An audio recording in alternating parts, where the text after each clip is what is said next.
Today we're going to plant up a container using foliage and flower, but this time we're going to actually be using perennials in this combination. Hi, I'm Heidi from Garden Crossings, and I know many of you love annuals but wish that you had something that would just carry you through with color year after year. And that's what's going to be the case here with these perennial combinations, is that you'll be able to plant them and then next year have them come back and reward you with flowers again without needing to plant them all over again. Others of you maybe would like to use perennials in your combination because you want to recycle your flowers, meaning plant up the perennials, let them grow and enjoy them during the summer, and then transplant them out of your pots into the ground for enjoyment later on in the season. However it is you like to do it, we're going to show you how to plant up a beautiful perennial combination. This here is a 15-inch container, so we're going to go ahead and first fill it with our potting soil. I'm breaking up the soil here just a little bit. There's kind of chunks. Whoop! Don't fall on me. So I'm going to go ahead and scoop it in there, kind of make sure everything's all broken up. I'm filling it just about to this rim here with about maybe 3 or 4 inches to go. And the plants that I am choosing, I have the Sombrero Adobe Orange Coneflower, which is going to be a great midsummer to late summer bloomer.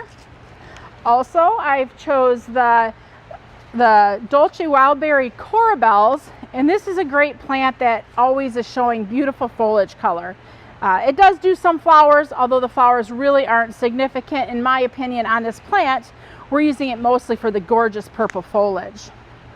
In addition, we're going to take another plant. This is the Aurelia Sun King, and we're going to use this as well for its gorgeous foliage color. So I thought that looked really nice together, and then add that little bit of orange in for a beautiful look. Now the plants right here are a little bit misleading. So Aurelia Sun King, this plant can get up to 3 foot tall. So next year when it comes back, this is actually going to be the thriller in the combination. It's going to get the tallest. Well, now the coneflowers are actually the tallest. So I'm going to be planting it in a triangular shape pattern. So it's not going to matter at this point which one is tallest, but these coneflowers are going to be this year's thrillers. And then the filler in the combination is going to be the Corabels, which this is about as tall as it's going to get in this container. So let's dig in and get planting. So I'm going to go ahead and remove the coneflowers from its container. These are 1 quart size containers that we're using right now. And I'm going to go ahead and dig into the soil, placing the coneflower kind of in the back here of the planter. I'm going to need to come through when I'm done flowering. I'm going to have to come through when I'm done planting and bring a bunch of more soil in just to tuck in around these plants that we're planting. The nice thing when you're using 3 plants is it really doesn't take much thought as to how you're going to plant them, because you're going to plant them in that triangular fashion. Digging in a little bit here for the heuchera. And next, we're going to place this Aurelia Sun King right here up in the front. The nice thing is these plants right now really are great size and have filled out this container nicely. Next year when they come back, it's going to be even thicker and fuller, giving it even more of a fuller presence in this container. That being said, this probably wouldn't be the forever home for these plants.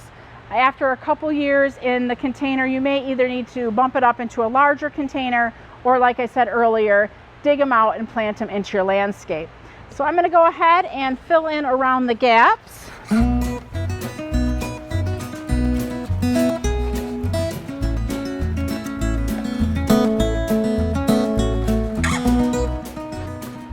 And there we have it, a beautiful planter planted up with perennials that will give you color spring through the fall.